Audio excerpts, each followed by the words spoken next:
देखिए ये मांगने वाले ये फ़कीर नहीं होते बल्कि ये गदागर होते हैं। ये पेशेवर भिखारी होते हैं और हर दरवाजे पे एक ही सदा और हर रोज़ वही इनका काम होता है। तो ऐसे लोगों को पैसे देकर गरीबों का हक ना मारा जाए।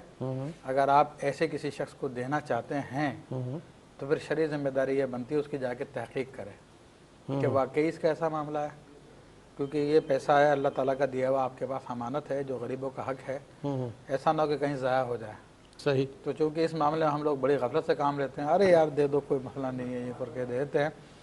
इससे इन लोगों का बिजनेस और बढ़ता है, इन लोगों के हौसले भी और बढ़ते हैं और फिर पहले से ज़्यादा मांगने लग जाते हैं। और यहाँ पे पूरे का पूरा एक माफिया है मांगने वालों का, जो बाकायदा यहाँ तक कहानी पहुँची हुई है कि अपने ठीए जो खड़े होने की जगह वो बाकायदा बिकते हैं और जहेज में देते हैं, बल्कि नीलाम भी होते हैं। नीलाम भी होते हैं इनके।